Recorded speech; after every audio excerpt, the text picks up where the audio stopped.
Frederick Law Olmsted was an artist and humanist whose lifelong essay was The Landscape. I fell in love with Olmsted when I had the privilege of working to restore his last system of parks and parkways in Louisville, Kentucky, starting in the early 1990s. I gratefully acknowledge the historians Charles Beveridge and Arlene Levy, and the landscape architect Patricia O'Donnell as my Olmsted spirit guides. Wherever the story is told, parks are heralded as the most democratic spaces in America, and Frederick Law Olmsted is credited with creating the greatest of them. Born in 1822 in Hartford, Connecticut, Olmsted grew up in a period of social criticism. Intellectuals were alarmed that the young nation's ideals seemed to be in decline due to the Industrial Revolution, urbanism, and individualism. Leading figures like Washington Irving advocated for creating places where a diverse population could gather and interact to build patriotism and capacity for democratic life. Promoting what he called a more fraternal spirit in our social life, America's first writer on landscape gardening, Andrew Jackson Downing, campaigned for a great park in New York City. In 1858, its design was open to a competition won by the architect Calvert Vaux and Frederick Law Olmsted with their greensward plan for Central Park. This pioneering work launched the profession of landscape architecture and Olmsted's career, which a contemporary ranked first in the production of great works, which answer the needs and give expression to the life of our immense and miscellaneous democracy. But how did Olmsted get there? How was he uniquely prepared to pioneer this work? From early childhood, Olmsted's affinity to nature was cultivated by his father on frequent rides in search of the picturesque that ranged as far as the White Mountains and Niagara Falls. He was schooled from ages 7 to 15, mostly by ministers. The first was anti-slavery, pro-temperance, and a lover of nature who had a strong influence. Other teachers were harsh fundamentalists who engendered Olmsted's abhorrence of organized religion. But even that couldn't subdue his character, energetic, outgoing, and social. An avid reader, his independent studies exposed him to late 19th century English landscape theory and practice, promoting a naturalistic and romantic style of landscape design. Later in life, he said that he had held the art of landscape gardening in such reverence that it hadn't occurred to him that he could become a public practitioner. He wrote, "My study of it had been wholly a study of love, without a thought of reward or reputation." Olmsted at 15 apprenticed to a topographical surveyor to learn the fundamentals of shaping the land, calculating soil volumes, mapping topography, and laying out roads. With these basics of civil engineering under his belt, he was accepted into Yale, where his brother John studied, but withdrew due to sumac poisoning. Still, he was a frequent visitor in the early 1840s when he attended lectures in geology and scientific agriculture and stayed up late into the night enjoying debates on the issues of the day. Seeking business experience, the now 18-year-old took a job as clerk for a dry goods importer.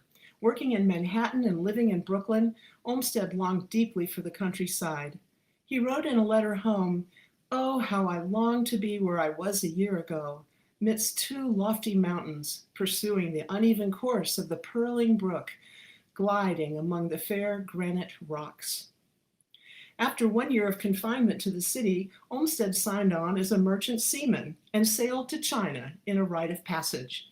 He worked as a deckhand in rigor, suffering horrible seasickness, malnourishment, and injuries from falls. On his return to Connecticut, Olmsted studied agricultural science in earnest, drainage systems, botany, arboriculture, and chemistry. Financed by his father, Olmsted's first farm proved to have poor soil. 2 years later, his father financed a better, larger farm on Staten Island. There, Olmsted grew fruit trees and improved the farm for production as well as beauty. Really, his first work of landscape design. Expecting to develop his career as a scientific farmer and man of letters, Olmsted took a study tour of Europe and the British Isles in 1850 with brother John and Charles Loring Brace. But it was during their walking trek in England that Olmsted was profoundly struck by the effects of scenery and the long horizon for achieving it by design. He wrote, "What artist so noble as he, who with far-reaching conception of beauty and designing power sketches the outlines, writes the colors, and directs the shadows of a picture so great that nature shall be employed upon it for generations before the work he has arranged for her shall realize his intentions." Late in his career, he said, "The root of all my good work is an early respect for, regard, and enjoyment of scenery, and extraordinary opportunities for cultivating susceptibility to the power of scenery." This artistic purpose remains one of Olmsted's greatest legacies, the fundamental art of immersive landscape experience, featuring ease of movement among varying and enticing passages of scenery, whether of the gentle pastoral or the rugged picturesque style, and resulting in what he termed an unbending of mind and body. Equally impactful on the 28-year-old traveler was the profound revelation that was the new Birkenhead Park near Liverpool, England. Upon return to New York in 1851, he published his first article in Andrew Jackson Downing's magazine Horticulturist, a journal of rural art and rural taste. Olmsted's essay praised the purpose-built public park and the great diversity of people that enjoyed it. The article also made plain his emerging urban concerns and launched his literary efforts that focused on social reform, including immigrant assimilation and the anti-slavery movement.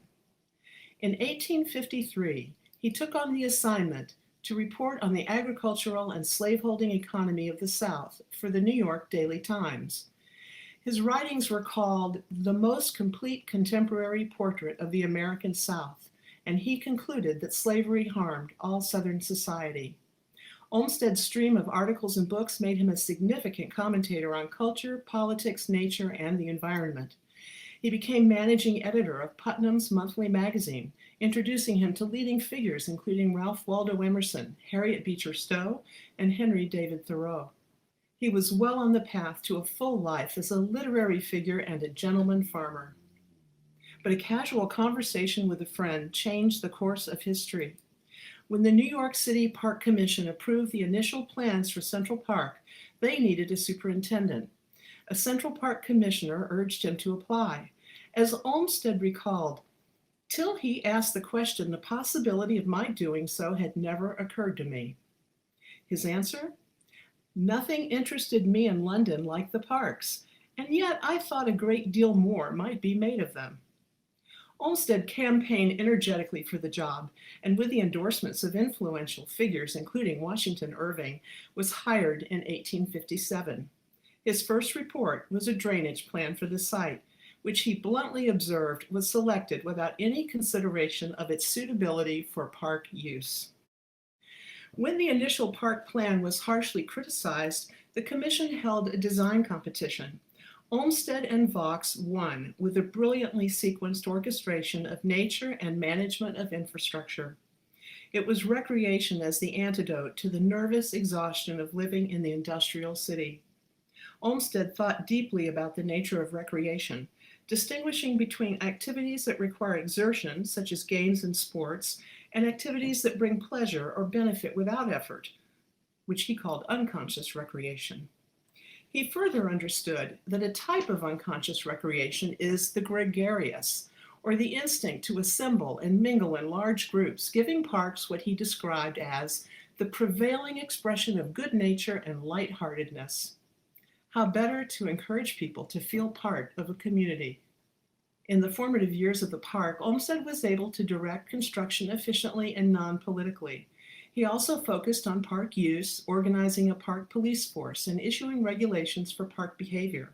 And by 1860, Olmsted and Vaux were accepting commissions for a variety of projects that would become firsts of their kind.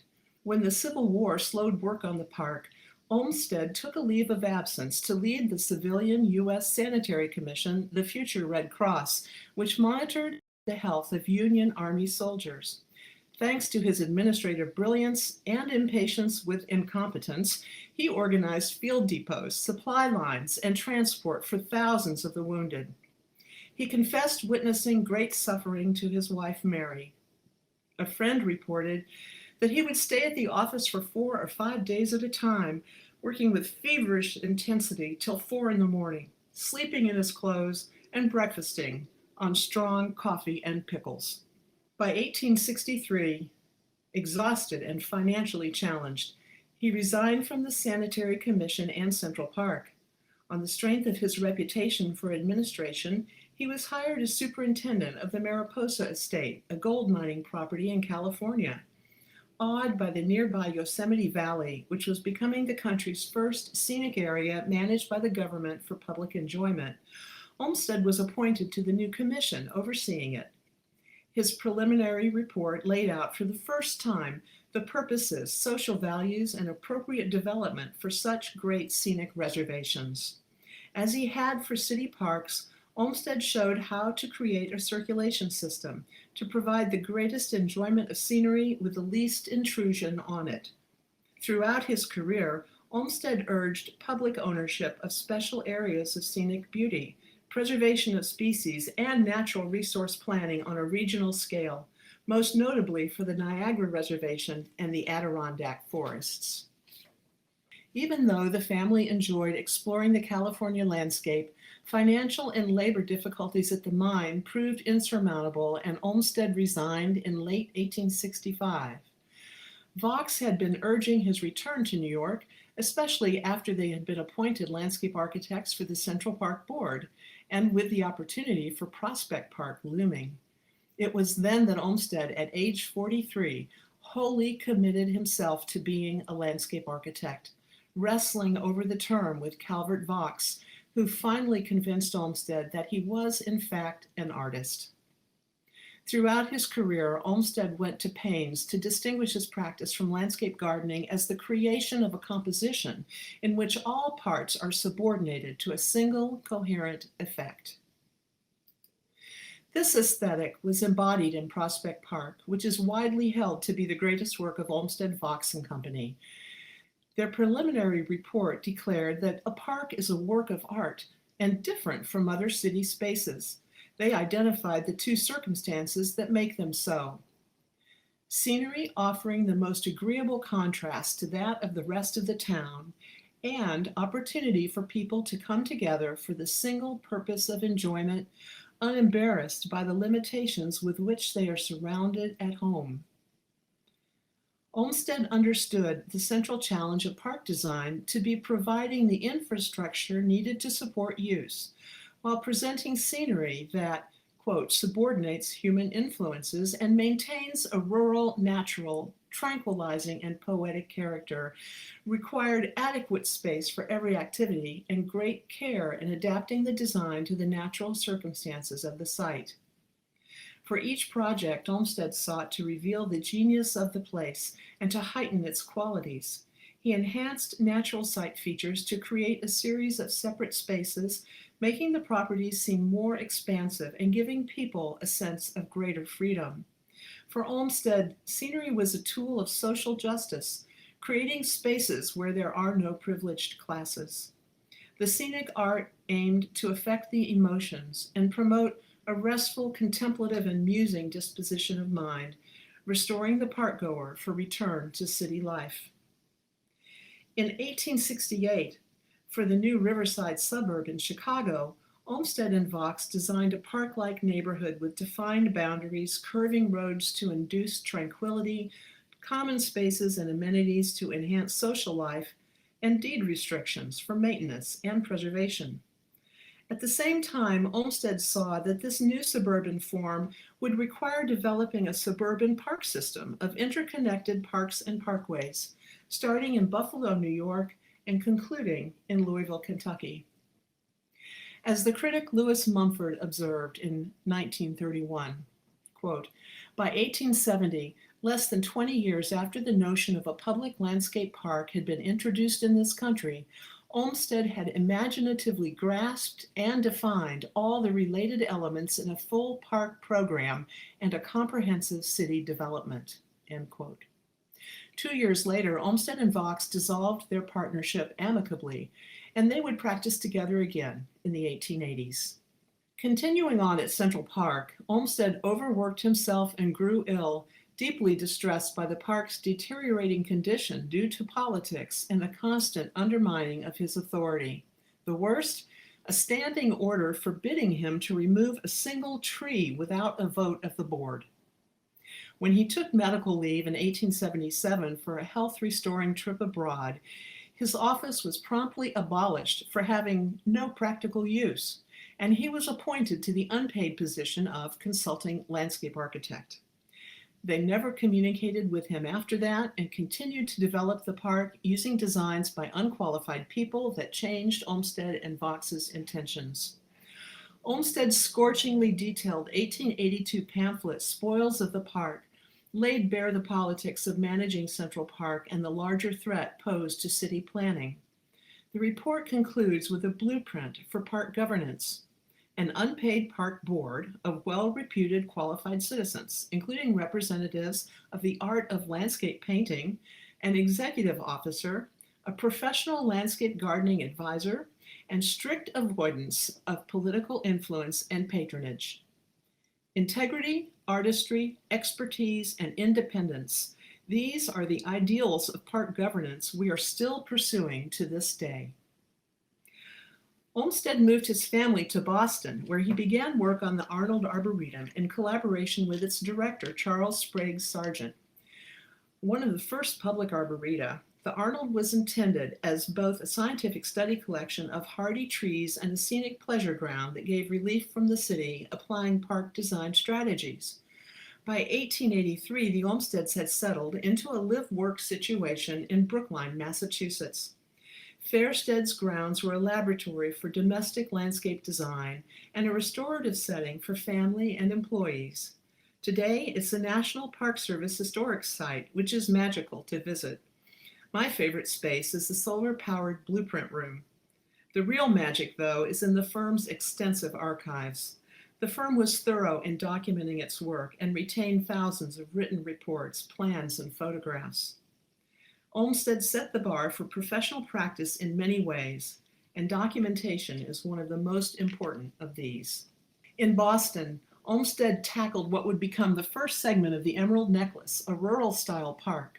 He recognized that developing the city's chosen site, unimproved polluted floodplains in the Back Bay, would require solving the flooding problem before deciding for park use.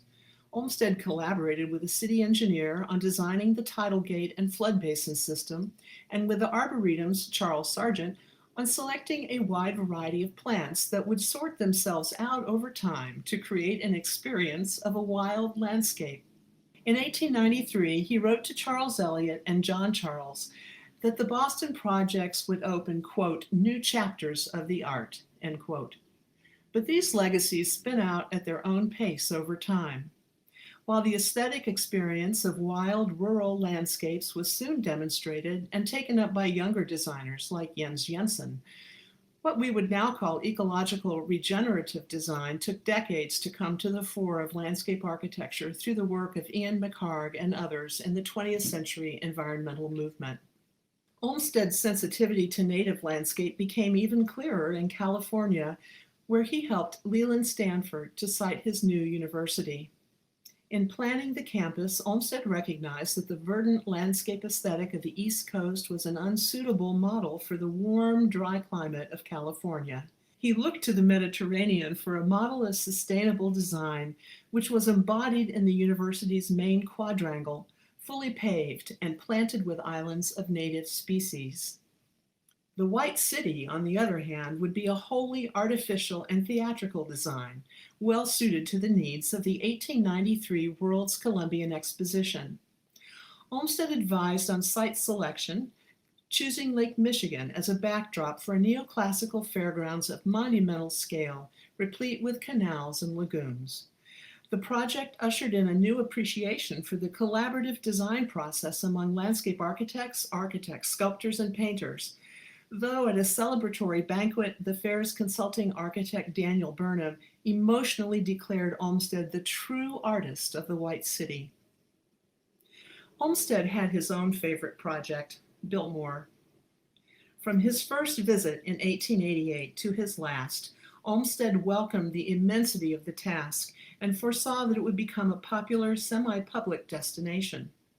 Again, he collaborated with an architect of the first class, Richard Morris Hunt, to design architecture and grounds to achieve integrity as a single composition and construction. And here he had the opportunity to launch the nation's young forestry profession when he brought Gifford Pinchot to manage Biltmore's vast forests in 1891. Pinchot went on to be the first chief of the U.S. Forest Service and then governor of Pennsylvania. It was at Biltmore, on Olmsted's final visit in the spring of 1895, that John Singer Sargent began to paint his portrait. It was also then that Olmsted realized he could no longer trust his short-term memory after writing 3 identical letters to his patron, George Vanderbilt. To his credit, Olmsted dealt with it forthrightly. He informed son John and stepped back from handling clients independently. And when his father left for home in early June, Rick put on his clothes and finished posing for Sargent. Olmsted and Mary retired to Deer Isle, Maine, writing to Rick about the advantages of an education which he himself had not enjoyed.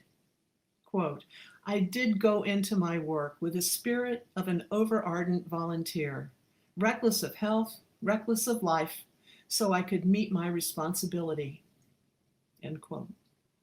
The irrepressible, inexhaustible Olmsted was to be no more. By 1898, his need for care overwhelmed Mary, and she placed him in the McLean Asylum in Waverly, Massachusetts, in a cottage amidst the beautiful therapeutic landscape of Olmsted's own design. There he died August 28, 1903, with Rick at his bedside. But the firm and his successors were soundly established to carry forward. Olmsted had had a number of partners over the years. He recognized his shortcomings and sought partners that would be artistically compatible and technically accomplished, first in Harry Codman, then in Charles Eliot. His adopted son, John Charles Olmsted, joined the practice as an apprentice in 1875. It wasn't easy going. His father bluntly wrote the 22-year-old, "You are not a man of genius of art. A man of less artistic impulse I never knew." End quote. John Charles worked assiduously to overcome shortcomings identified by his father and to reveal his own talents. He matured to become the firm's managing director and eventually made partner in 1884. His stepsister Marion was a painter and photographer who drew plans for Fellstead, the family's home in Maine, and made uncredited contributions to the Olmsted's body of work. Her younger brother Rick entered Harvard in 1890, followed by training as a surveyor and apprenticing at Biltmore to learn about plants from Pinchot. In 1898, Rick was appointed landscape architect to the Boston Metropolitan Park Commission. The next year, he and John Charles were founding members of the American Society of Landscape Architects. Rick established the Harvard School of Landscape Architecture and co-founded what is now the American Institute of Planners. After John Charles died in 1920, Rick led the firm through the 1950s, designing the National Mall and Rock Creek Park. In all, more than 6,000 projects were recorded by the Olmsted firms from the 1850s to 1979.